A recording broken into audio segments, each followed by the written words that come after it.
Man, there's something about Allplay games. They genuinely make my soul happy. I mean, they always look so great. The production level is always amazing.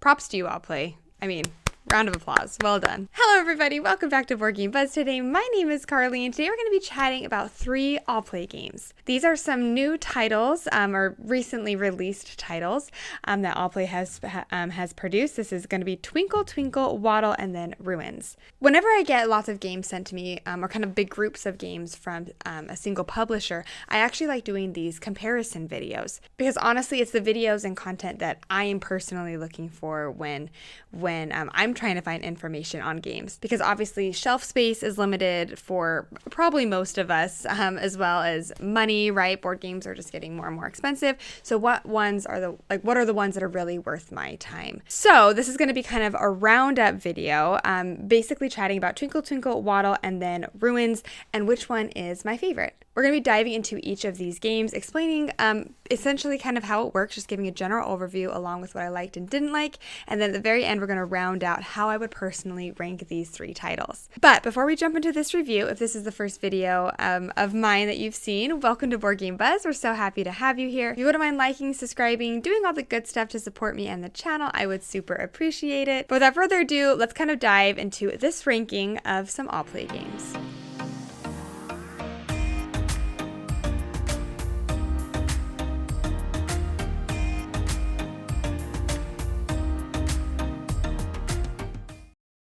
Alright, so we're just going to start with the biggest one here, Twinkle Twinkle. In this game, you will be drafting tiles or pieces of the nighttime sky, adding to your own personal board. So essentially, you're kind of like, not crafting out, you're basically charting out your nighttime sky. Now, at the beginning of the game, there are going to be a handful of different scoring conditions that you will preset for the entire game. So, for example, your planets, or like here. So, for example, if you played with this side for your black holes, each black hole will score 5 points if it's not beside another black hole. So, you'll go through and kind of lay out all those different scoring conditions for the different things you will find in the nighttime sky, whether that's satellites or planets or black holes. Then, when the game begins, you will draw out a bunch of tiles. Whoever is first in line here will be able to have first pick on the current round of tiles that are in play. So for example, we will go here and select this black hole, adding it to our personal player board. Then everyone else will go. Let's say the little fish comes here, this astronaut will go here, and then this little bear will go there. So after all players have done that, added those tiles to their board, now everybody is going to come back and look at this center board here. What's really interesting about it is based on the tile that players chose, that's actually going to determine the turn order for the next round. So in this current example, this fish will go first, followed by the cat, then by the little girl, and then finally the purple bear. And then the next round is going to begin, and how it starts is whatever tile is left over will slide all the way to the end, and then there are 4 tiles that were placed at the bottom of this board, so players can kind of see what's coming next. Will be pulled up into the current round. Then you will take the tiles, refill the next round, so you know what's coming again for the next round. And boom, ready to start again, but this time starting with the fish. Play will continue going round and round like this until everybody has filled up every single spot or location on their personal player board, which will trigger the end of the game.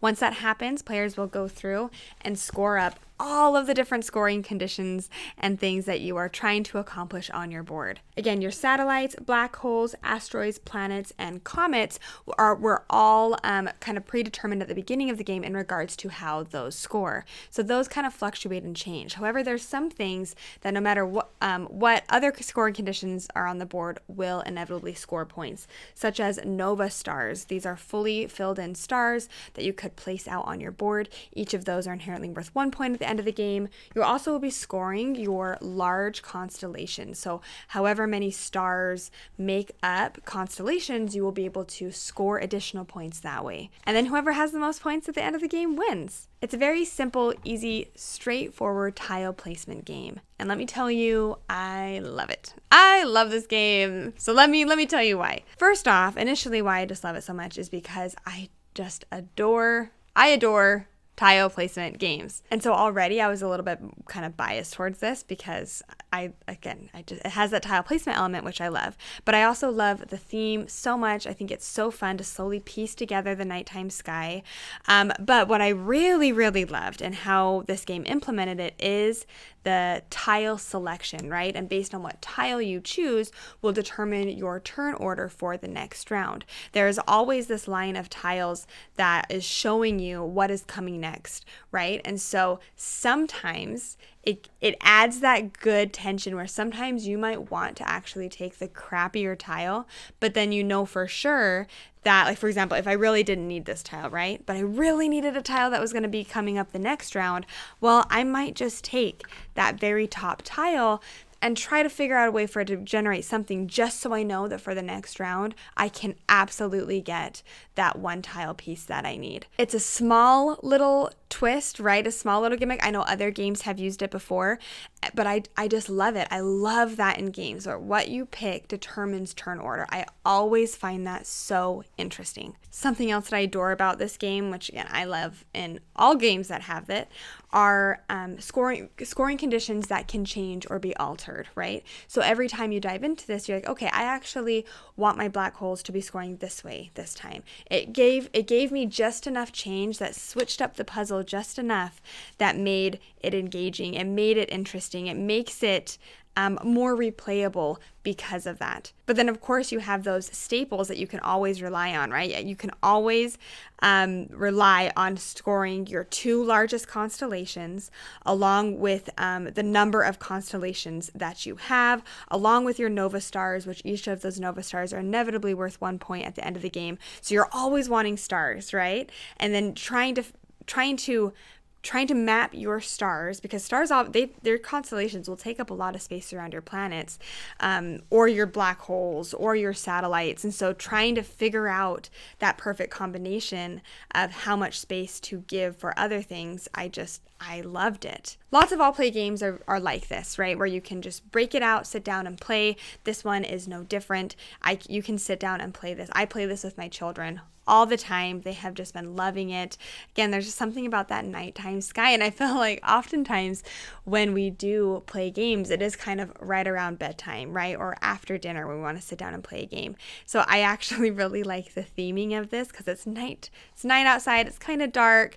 I would actually love to take this camping too, because it's just such a fun, interesting theme. I really fell in love with a lot mechanically, and even like the production level of this game, it was beautiful. The art is beautiful.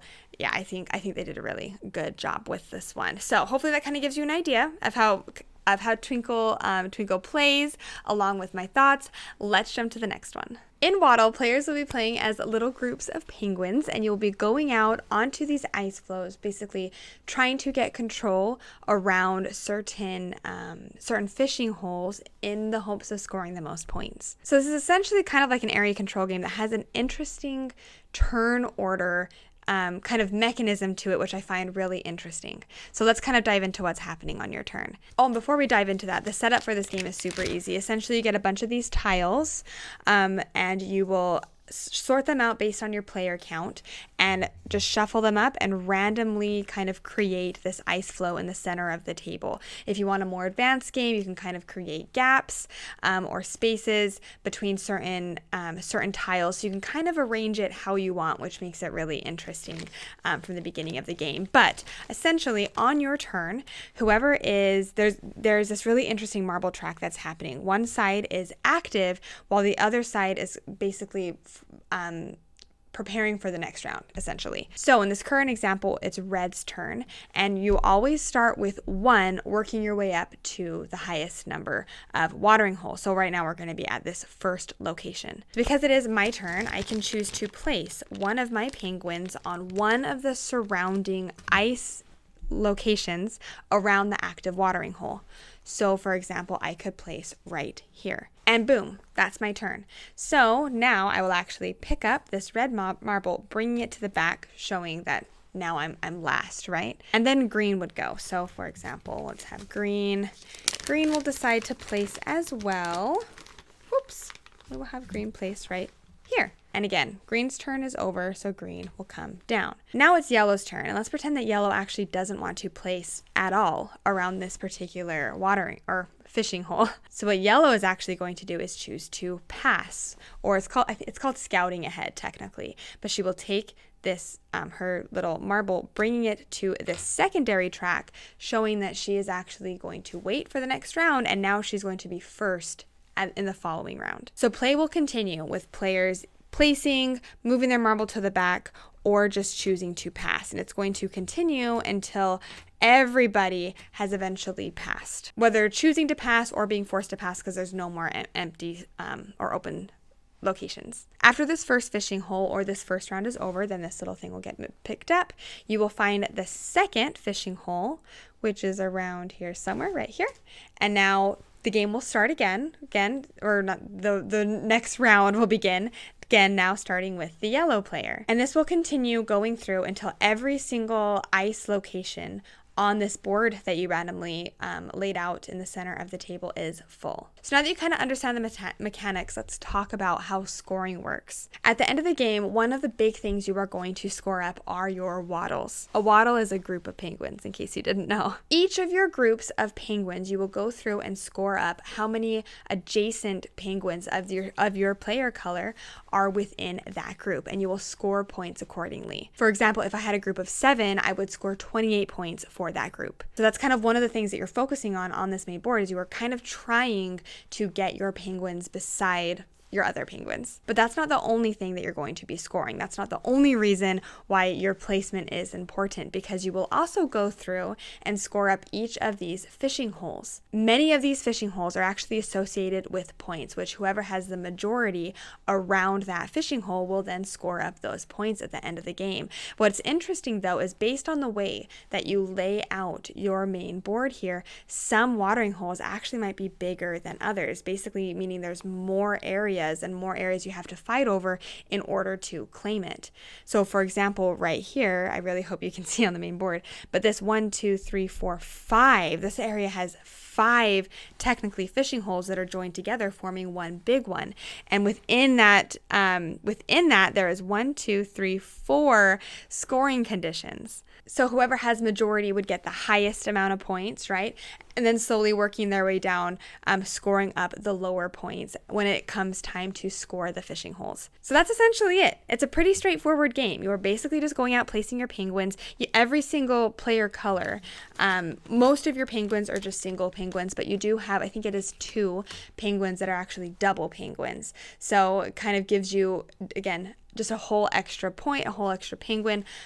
So definitely make sure to use those accordingly and to your benefit for either the waddles or the fishing holes that you'll be scoring. So why do I like this game so much? Well, inherently I love area control. Love area control games, okay? And so I found it was a really fun, very simplified and easy quick blast of an area control game. Because most area control games that I like to play, they are the bigger, meatier games, right? They take a long time to set up. You play them for a couple hours, but I actually didn't really have an area control game in my collection, at least not that I can really think of, that felt like this, it gave me that area control kind of angst a little bit, but so simple. I can play this with my kids. I can play this with anybody. It is a game, again, I know I talked about this about Twinkle Twinkle, but it's the same here. You can just sit down and just set it up and start playing. You don't even really have to teach people. I'm like, even me explaining very briefly the game, how to play, I'm sure any one of you could sit down and just start playing this game with me. But something that I just found fascinating was this little marble track. I know it's kind of gimmicky maybe, but it works. It works so well, and I love how you can just pass, and then that also that trade-off, right, internally of when is it worth it for me to place and pass, because it actually has this really interesting, which I didn't talk about this, but let's pretend everybody, if there was one watering hole left, and let's pretend it was like a terrible placement and nobody wanted it, right? Everybody could technically pass, but whoever is left, the moment there's only one person left in the round, then they are actually forced to place to place their penguins in all remaining icebergs around the active watering or fishing hole. My goodness, I keep saying watering hole. We're not in Africa. The fishing hole. So it kind of has a fun dynamic there, right? Where you can actually force somebody and force your opponent. So sometimes you want to get out of the round quick so you're not the one that is left having to clog up all those spots with your penguins. But again, it's not completely pointless because you will inevitably score up your waddles as well. So maybe you actually don't want them to fill up that area because maybe it'll give, because they're placing so many of their penguins, it'll actually give them access to a really big waddle. So you can kind of see, like me talking about the different things you have to think about, I was actually really surprised at the thinkiness level to this game because it is very simple.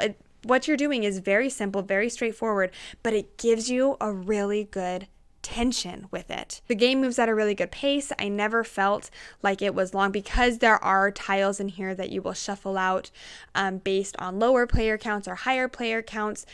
The game always felt perfect to me. It felt like it was a perfect timing. It never overstayed its welcome. Super easy.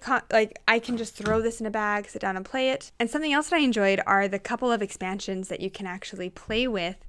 I feel like they don't mix up the game too much, but it does give you just like another thing to think about. So there's the Orcas expansion and the eggs one, I think. It just kind of gives you and one more thing to think about. The only thing that I wish that this game would offer is if you do sit down, for example, and you play it a handful of times, it does kind of get to the point where it feels a little bit samey.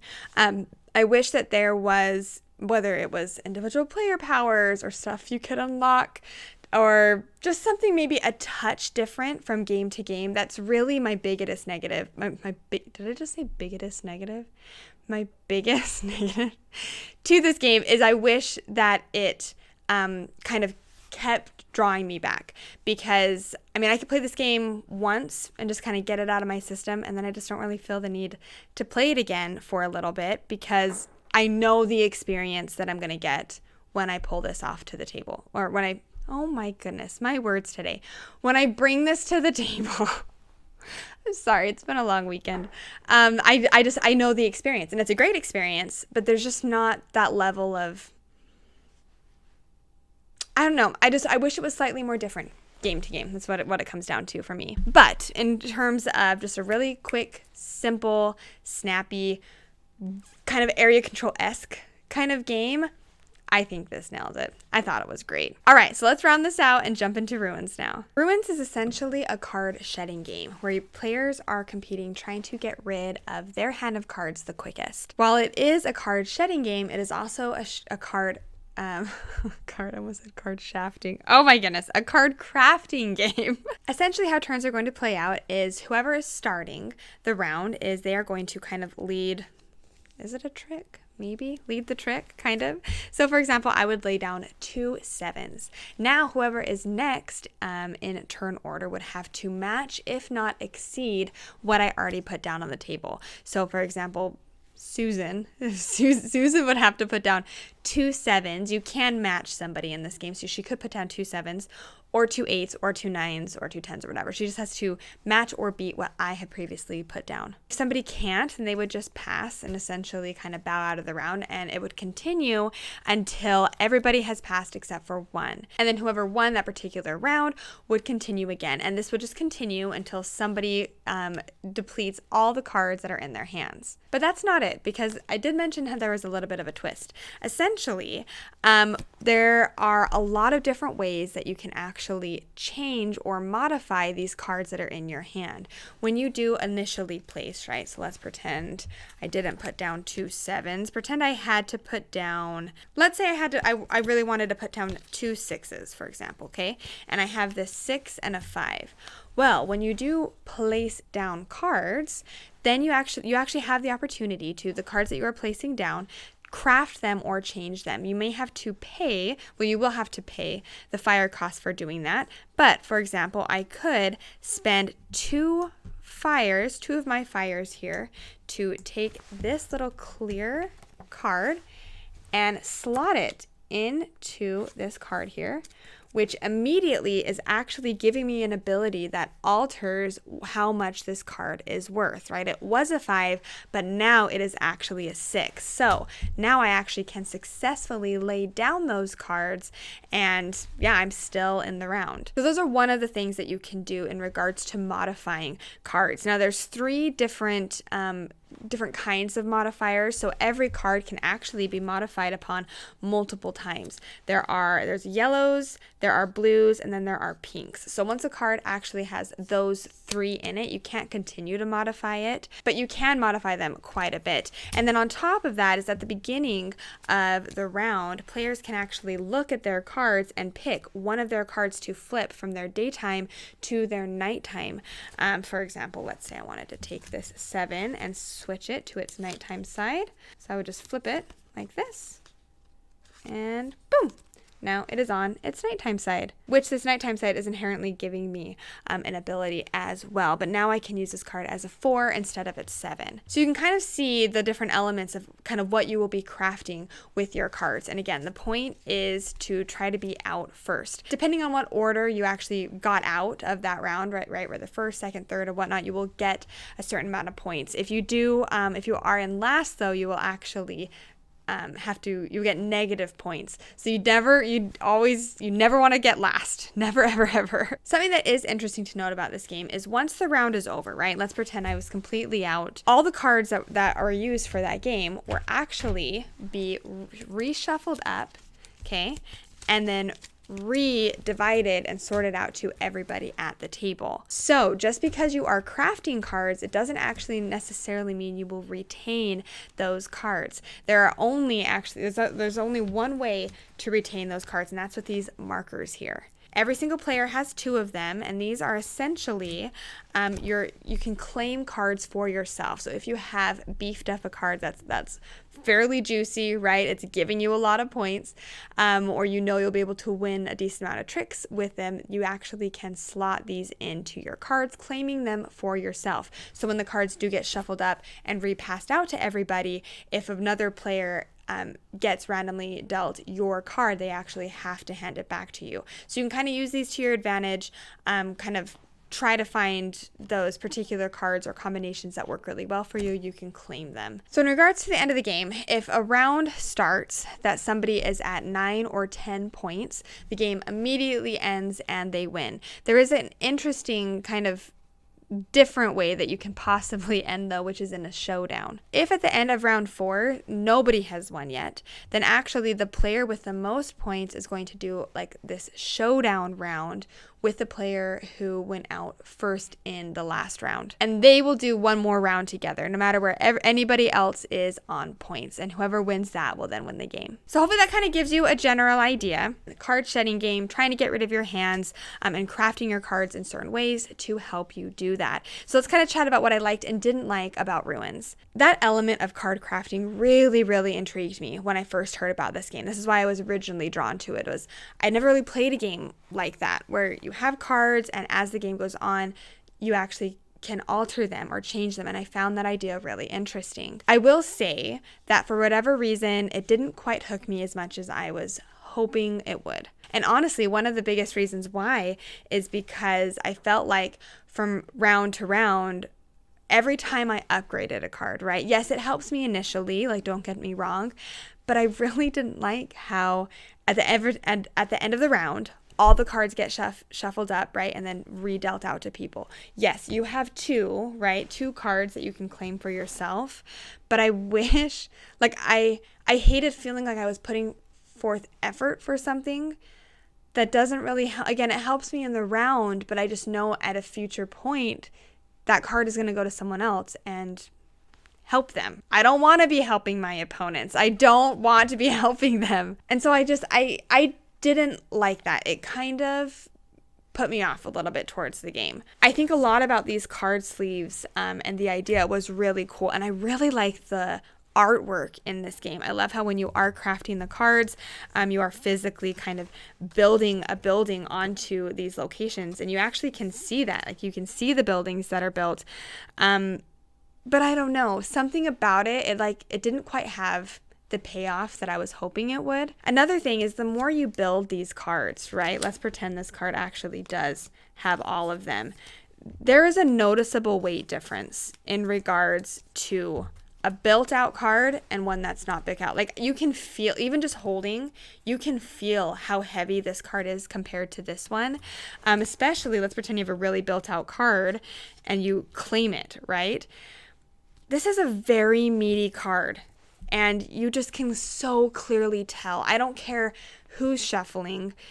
You can tell the good cards from the bad just by shuffling. And so I didn't like that aspect to it at all. But then another thing is at the end of the game, now you have all these crafted cards, right? That you kind of have to go through and you have to deconstruct the game after playing. So, and for me, like, I actually don't really mind cleaning up games, but I found it really annoying having to go through every single card and just, you really do have to deconstruct and actually reconstruct because, like, you're always, even like all the cards that are flipped to darkness, you're going to have to reflip them over to their light side. Like, you kind of feel like you just have to reset up the cards for every single game, which I just didn't like the gameplay enough to pay off for that level of upkeep, I guess. I do like card shedding games. I like that idea, right, of trying to get rid of your hand. And I do really like that aspect of you can choose how to craft your card to best suit you for that round, right? I did think that was interesting. I just think the general payoff, like when I take a step back and think about the general payoff for the entire game and kind of what I'm doing, like I would rather play Scout. I would rather play a different game other than this, right? Or Panda Spin or something that just, it kind of has a similar feeling, again, not the crafting feeling, but the gameplay feels similar.